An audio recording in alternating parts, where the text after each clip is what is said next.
कुंडली में बनने वाला यह योग बहुत अद्भुत, बहुत गजब का योग है। थोड़ा सा नेगेटिव भी होता है लेकिन उसका नुकसान जातक को नहीं मिलता, और पॉजिटिव इतना कि कल्पना नहीं की जा सकती है कि किन ऊंचाइयों, किन बुलंदियों तक पहुंचा देता है यह योग। थोड़ा सा ऐसा व्यक्ति आक्रामक हो सकता है लेकिन धनी अद्भुत होता है, विकराल रूप से धनी होता है, दीर्घायु होता है, सुखी जीवन जीता है, निरोगी काया, शत्रु जित होता है, जो भी भिड़ेगा वो परास्त। बहुत गजब का योग है। आज चर्चा करेंगे इस योग की, बहुत महान योग है। नमस्कार, रुद्राष्ट्र विज्ञान में आप लोगों का बहुत बहुत स्वागत, अभिनंदन है। आज बात करेंगे एक विशेष, एक बहुत महान, बहुत अद्भुत योग की। अगर यह योग कुंडली में निर्मित है तो जान लीजिए कि ऐसे व्यक्ति को कोई रोक ही नहीं सकता। ऐसा व्यक्ति रास्ता बनाते चलता है, आगे बढ़ता चला जाता है और बहुत बुलंदियों, बहुत ऊंचाइयों तक पहुंचता, इतनी ऊंचाइयों तक पहुंचता है कि लोग जलते हैं ऐसे लोगों को देखकर। लेकिन चूंकि पूर्व के जन्मों का पुण्य कर्म का फल है तो किसी के जलने से कोई फर्क नहीं पड़ता। नाम इस योग का चंडिका योग, नाम सही समझिए, माता दुर्गा का एक नाम है चंडिका योग, यानी कि विभत्स रूप है, विकराल रूप है। तो ऐसे जातक के अंदर वह विकराल रूप होगा, लेकिन चूंकि माता का एक रूप है इसलिए गलत नहीं करेगा, लेकिन रूप विकराल होगा। जो व्यवस्था होगी चीजों को पाने की, लक्ष्य को पाने की, उसका माध्यम, जो तरीका होगा वह विकराल होगा।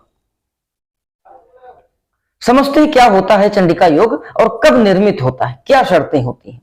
पहली शर्त यह है कि स्थिर लग्न हो, यानी कि वृष, सिंह, वृश्चिक या कुंभ लग्न हो। ये चार लग्न जो है यह स्थिर लग्न मानी गई हैं। स्थिर लग्न हो, पहली शर्त। छठे भाव की स्वामी की दृष्टि लग्न पर हो, यानी छठे भाव का जो स्वामी ग्रह है उसकी दृष्टि लग्न पर पड़ रही हो, यह दूसरी शर्त है। तीसरी शर्त बहुत ध्यान से समझिएगा, लग्न चार्ट के छठवें और नवें भाव के स्वामी जो ग्रह हैं, लग्न चार्ट में जो छठवें भाव का स्वामी ग्रह है और जो नवें भाव का स्वामी ग्रह है, वह नवमांश के जिस ग्रह में, नवमांश की जो लग्न कुंडली होगी, नवमांश लग्न की, उसमें यह दोनों ग्रह जिस भाव में बैठे हैं, उस भाव की जो राशि है, उसका जो ग्रह है, वह ग्रह आपके लग्न में सूर्य के साथ बैठा हो। थोड़ा सा कॉम्प्लिकेटेड है, फिर से रिपीट करता हूं, ध्यान से समझिएगा। स्थिर लग्न हो, वृष, सिंह, वृश्चिक या कुंभ लग्न हो, छठवें भाव का जो स्वामी ग्रह है उसकी दृष्टि लग्न पर पड़ रही हो, और लग्न चार्ट में जो छठवें और नवें भाव का जो स्वामी ग्रह है वह नवमांश में जिस राशि में बैठा है, उस राशि का स्वामी ग्रह जो है वह लग्न में, जन्म लग्न में कहीं भी बैठा हो लेकिन सूर्य के साथ बैठा हो, तो यह चंडिका योग बनता है। बहुत जटिल, बहुत दुर्लभ योग है, लेकिन बनता है। बनता ना होता तो ऋषियों ने इस योग की व्याख्या न की होती। आक्रामक होता है ऐसा व्यक्ति, बहुत थोड़ा सा हिंसक कह सकते हैं आप उसको, आक्रामकता उसके अंदर होती है। क्या देखने को मिला है? दानी भी होता है। अब आप समझिए, आक्रामक भी है, दानी भी है, विरोधाभास है लेकिन होता है। ऐसा व्यक्ति आक्रामक इसलिए होगा कि अगर उसकी बात कोई नहीं मानेगा तो वह आक्रामक हो जाएगा। अगर आप उसके सामने बहुत सहिष्णु होकर आते हैं, सरल होकर आते हैं, प्रेम भाव से आते हैं, किसी हानि पहुंचाने वाली भावना से नहीं आते हैं, तो ऐसा व्यक्ति सब कुछ देने के लिए तैयार होगा, इसलिए वह व्यक्ति दानी भी होता है।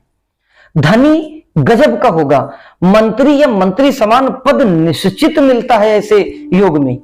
दीर्घायु होगा, सुखी, स्वस्थ और संपन्न जीवन जीने वाला होता है, प्रचुर मात्रा में प्रसिद्धि पाने वाला होता है। राजनीतिक सत्ता के लिए विशेष लाभकारी योग है यह। अगर यह योग निर्मित है तो निश्चित जानिए कि राजनीतिक सत्ता इससे व्यक्ति को निश्चित मिलेगी। यह योग ऐसा ही है। निरोगी काया देता है, विशेष तौर पर शत्रु जित योग बनाता है, क्योंकि छठवें भाव का मैटर है। छठवें लग्न नवें भाव का मामला है, इन्हीं से मिश्रित योग बनना। तो छठवें यानी शत्रु ऋण छू भी नहीं पाते हैं, लोग आएंगे जरूर, क्यों? क्योंकि छठे का मैटर है, तो छठे का मैटर कुदरत ने दिया है, तो पूर्व जन्म के जो आप के जो शत्रु रहे हैं, जिन्होंने आपको हानि पहुंचाई है, वह आएंगे और आप उनसे बदला लेंगे, आप उनका दमन करेंगे। विशेष योग है और दमनकारी नीति होगी, लेकिन फिर भी नीतिज्ञ होगा, अपनी तरफ से पहले गलत ना करने वाला व्यक्ति होता है। अगर चंडिका योग में जातक का जन्म हुआ है तो डराने धमकाने वाला होगा, लेकिन केवल उसको, जो व्यक्ति इस व्यक्ति के सामने अपना गलत प्रभाव छोड़ने आएगा, जो अनैतिक तरीके से आएगा, उसको डराएगा, धमकाएगा, आक्रामकता सब कुछ दिखाएगा और विजय भी हासिल करेगा।